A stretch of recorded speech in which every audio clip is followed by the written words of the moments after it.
Hello everyone, Ultimate Steve here, and welcome to episode 3 of me touring my worlds from the Minecraft space storyline. Now, since I talked about them so much in episodes 1 to 2, I thought I would do a episode on the Notorious Space Company Destination Space. And they were kind of the first private space company to really take off. They were kind of the prototype, and they kind of served as an example of what not to do. So this is Destination Space's headquarters. Well, they don't really have a headquarters building, they were one of the few companies that I actually built factories for because their rockets are so small. Their motto is kind of faster, smaller, better, something like that. So this is their main thing that they worked on. This is called the Freeman 1, I believe. I think I actually have the names here. Freeman 1 Mega Factories. The Freeman was the projectile for this cannon. I guess basically, right, I start from the beginning. A long time ago, the Alpha Squadron, who were the bad guys in this story that I haven't even mentioned once until now, had a space cannon, I believe which they called the Poklabo 1. And I believe it was powered by a lava reactor or maybe TNT, I forget exactly which one. No, yeah, that was powered by TNT, but it used mystic particles for... I haven't even mentioned mystic particles yet. Yeah, the cannon runs deep. That needs an episode of its own to explain. So I'll try and simplify it as much as possible. So, a long, long time ago, there was a space cannon that launched a projectile vertically, and that projectile was designed to survive the high accelerations, and then fire its engines and get into orbit, and would build space stations block by block. And that is how most of the modules of the really early space stations were built. Or at least the early Alpha Squadron space stations. So Destination Space thought this was a neat idea, because it gets away from big, expensive rockets, and into something that can be mass-produced, and just shot out of the cannon repeatedly. So they built this space cannon. You've got a door that can be used. Ooh, that was a cool sequence. Hold on. That is satisfying. I want to see that again. Oh, that's so cool. That's so much cooler than I remember it being. So you'd basically take a projectile straight from the factory, put it in here, close the door, and basically just fire the cannon. Now, the cannon itself... Actually, hold on. I'm just having a lot of excuses to press the button today. You can see down there is a lava reactor-based thing, and I'll have to go in a little bit into lava reactor physics here. So when you... how do I explain this? I need my notes in front of me. But basically, if you dump a bunch of stuff into lava and have the right thing, it can lead to a chain reaction, which leads to a little bit like a nuclear reaction.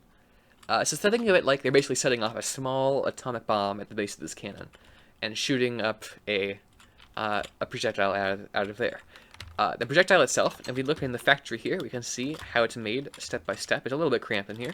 So over here you have the obsidian, which is basically just used as like a buffer against the explosions. It's a crumble zone. It absorbs like the blast, so the thing doesn't burn up. You got your rocket engine. Actually, is that the rocket engine or is that the piston? I actually don't remember how this works. And then you've got your fuel tanks. You've got the flight computer, and you've got the payload, I believe. The payload can hold a number of blocks inside of it, which can be grabbed out at will. Or, I believe you can also have a gigantic stack of iron blocks up here to be used as building supplies, because those can easily handle the G-forces, and you don't need to deal with this segment at all. So the factory, you'd literally build them like an assembly line. You keep pushing out the components, and then after they were finished, they'd be into here and fired in the cannon. Now they thought there'd be a huge market for this, because theoretically, if enough people bought it, it would be cheaper than launching rockets the normal way. However, the only customer at this point was still the new Notebook Space program, and they weren't really interested in doing things a new way entirely. They were like, okay, we'll do a little bit of tests, but those tests weren't enough to keep Destination Space in business, because their business model was built on doing this a lot. They would ready to crank these things out, but they never just saw the demand that they needed. In here is the mission control building for the cannon, for the Freeman 1, and I do believe there is actually a chamber back here for TNT. Yeah, there is. So you could put TNT in it and mock do the launch, boom, like a fake explosion. Well, I mean a real explosion, but not the actual cannon. And that was fun back in the day. So that's the bunker for launching this thing. However, when they came to realize that this really wasn't going to make them money, they switched gears a little bit, and they also knew that if they really wanted to make money, they wanted to launch people into space. So they came up with this system, which was called, I believe, the Darth 1. Let me see if there's a name on here. I think I labeled it over here. Right, the Darth 1... Yeah, the ray gun one launching on the Darth 1 rocket. So the ray gun was their space capsule. You'd get in... this is the crew version, but I can't actually open... Actually, no, you can't. You'd... Why is that not working? There we are. Okay. So the ray gun 1 space capsule was this little tiny thing made of the lightest materials possible. Like, even wood. Not even iron. Because iron is heavy and you only need it for the heat shield parts. They used prototype wooden heat shield for this. And this was the thing I was talking about earlier, that you would basically tie a lead to and dock it to your space station that way. No docking port. This thing up here is the launch escape system. It's a small rocket motor that tries to use it as the launch escape system. I don't even think this is original. I think they added it later on because it turned out to be too dangerous. They had a cargo version as well, but it was not typically used like very often. I think it might have had one test flight. I don't even remember. And over here, we have a test re-entry vehicle with a computer and a heat shield, basically. This is like their little museum area. Now, this would have launched on the Darth 1 rocket, which was a two-stage rocket. The first stage here was the rocket engines down here. It's usually represented by a dispenser. You got your fuel tank, and then the second stage, there was an engine in here somewhere, which would propel this the rest of the way to orbit. And then from there, the pilot would pilot this thing to the space station, go on EVA, and like just tie a lead to the space station and spacewalk across. So this required a very skilled operator, so it couldn't be used for like typical civilian applications for the most part, which was their first mistake. But this was probably the cheapest way to get a person into space. It wasn't like bulk transportation that was on the market at the time, so they at least managed that. However, the issue with this thing, one of the issues was that in order to get a rocket this small into orbit, they used very high energy propellants. How did I miss this? Darth 1. There was a sign here this whole time and I missed it. If that was on the screen, I'm gonna be so mad. Okay. I forget exactly what fuel was used in this one, but I want to say it was Dragon's Breath Magma Lux or Nether Lux, and there's a video about the different canonical propellants. I will make at some point, probably. So this stuff is really toxic, as you've known from like standing in Dragon's Breath when fighting the Ender Dragon. Like, this stuff is incredibly dangerous, but it has slightly better performance than normal, which allowed them to make the rocket smaller. Like, the whole thing was size and mass producibility. And this thing was, as I said, horribly unreliable. I do believe there was one incident where they launched 3 of these things and ended it with 3 dead astronauts. So, not exactly a fun time. And that was one of the main reasons that put them out of business. Like, this was just not working for them. Over here, they had slightly more success with this rocket, the Darth 2 rocket, which was designed for... So they realized that they wanted to...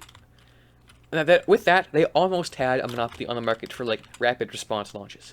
Like, if you needed, like, a roll of duct tape in orbit, like if you were fresh out of duct tape and your life support system was breaking down, you wanted a roll of duct tape right now, you would go to destination space and say, hey, can you put this roll of duct tape on this rocket? They'd can it up into space, and it would be at your space station like 10-20 minutes later, something like that. However, the issue is, like, with the giant cannon, like, some sensitive components cannot survive, like, that instantaneous acceleration. They cannot survive being launched by basically a nuclear bomb, like 10 feet beneath their feet. So instead, what they would do is they develop this, which also uses the toxic propellants, but is unmanned.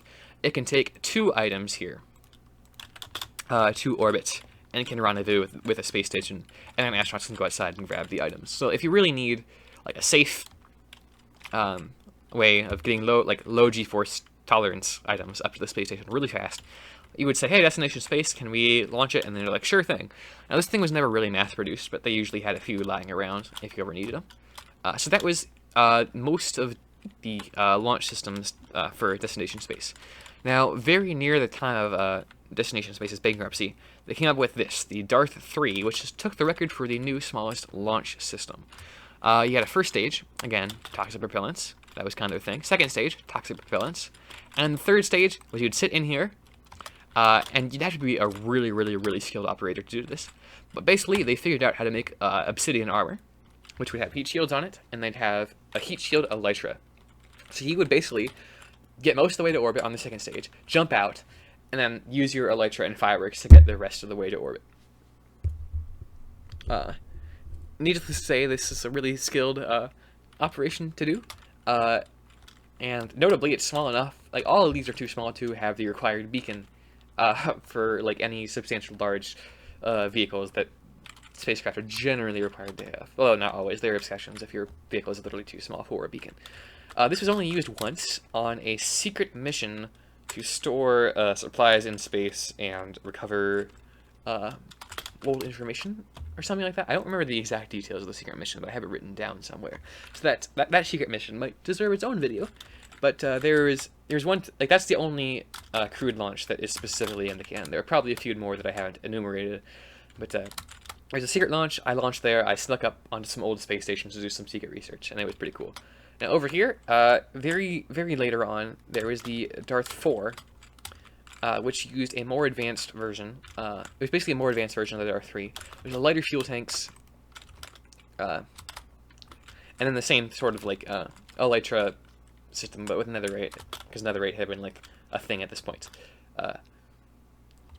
Now at this point, Destination Space was kind of on life support, and like this was the only division still being funded, because the Infinity League thought it was useful at points to have their own secret tiny launch system that could not be detectable by anyone else, such as the people in the sky over there. But that's a story for another time. So everything else was shut down. Now, why was everything else shut down? So basically, Destination Space's original business model was, we're going to replace Gargantua. We're going to send block by block stuff up, and we're going to revive the block by block building style. But then no market came. So they said, look, let's try launching crew. Is there a market there? Nope, no market came. So then they got really desperate. So I need to talk about another rocket real quick, the Afro, for this next step. Where's the Afro? I should have this thing memorized by the back of my hand. Yeah, there's the Afro.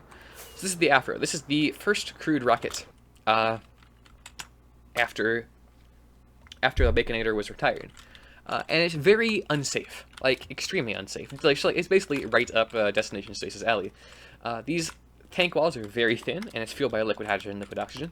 And it is a single-stage to orbit rocket with a payload this large. Like, I toured the capsule in an earlier episode, so the capsule was stupidly thin. The launch escape system was only added in a later version because there was an incident in which a launch killed pretty much everyone on board, including a spy. There's an alternate universe where that spy survived and managed to blow up that space station, but that's a story for another time. So that's the Afro. So the Afro was going out of business. It was replaced by the Afro 2, which is significantly safer, and the Afro 3 eventually, and like, other more modern space vehicles in general, because there wasn't really a need for Afro's niche anymore. Although, again, it was the only vehicle that could reliably carry animals up to the space station. So the Notebook Space Program was like, okay, we have a bunch of old Afros that we don't need anymore. Let's try and sell them off, because we really don't want to be using this thing. It's really unsafe. So Destination Space decided to get into the market of building their own space station. They're like, okay, you don't see what this can do. We're going to see what this can do. And we're going to show you what this can do. So all of their systems were going to be designed to build a space station in space that they then commercialize, which was the first attempt at such a venture. However, they didn't have a base to build it off of. I mean, theoretically, you could have taken one of these and then started to launch these guys up to there and started to build a system. But really, they really wanted a pressurized place that had its own life support that they could just build off of to start with, a good starting spot. And they said, oh, there's an Afro for sale. Let's buy it. And then they launched it. And the Afro capsule formed the core of the Destination Space Station, which is this space station. It did not build very much of this. So this is their docking system. There were a maximum of 3 crew on this at any given time. There's space for more, but this is the only stuff they actually managed to do. Ignore that map. That's just for me when I was actually building this manually.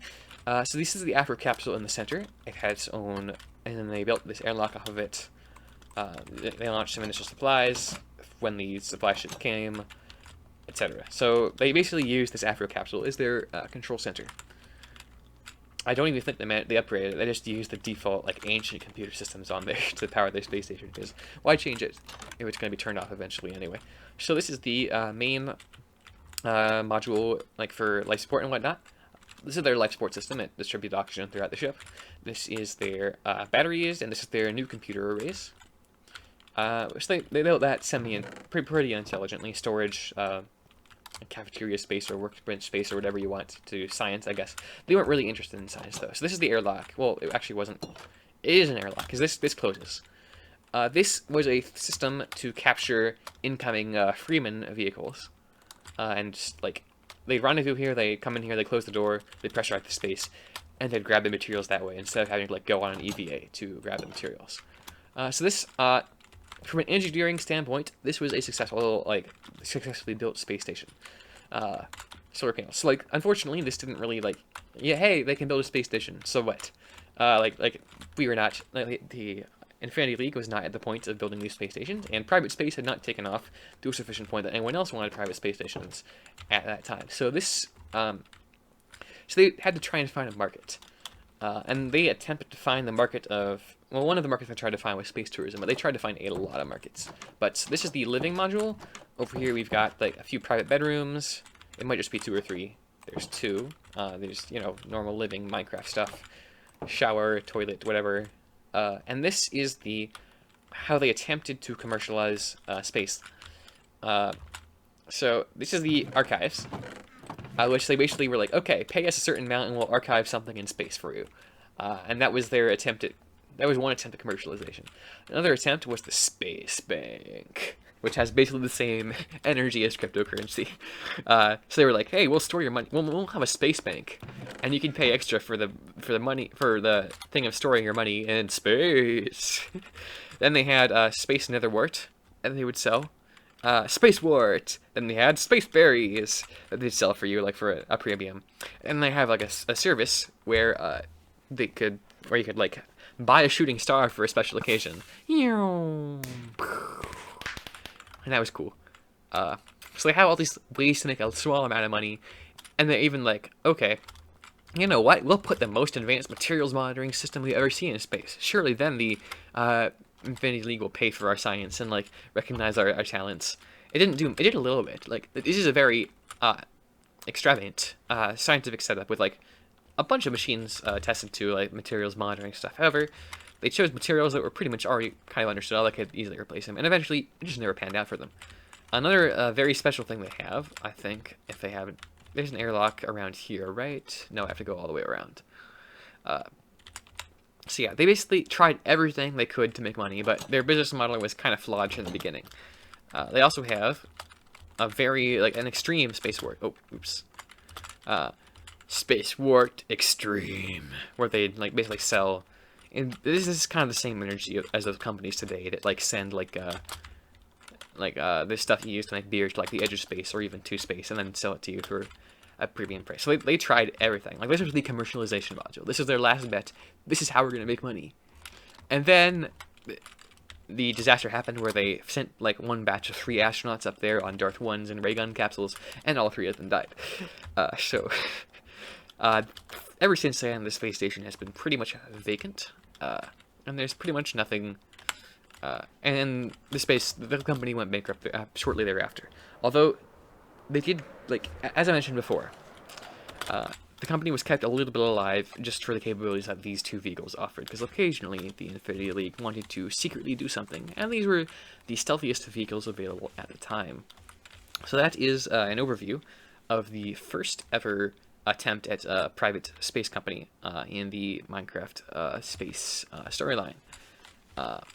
It didn't go too well for them, but I do find that they are a very interesting company with a lot of interesting quirks. So thank you guys for watching. Ultimate Steve out.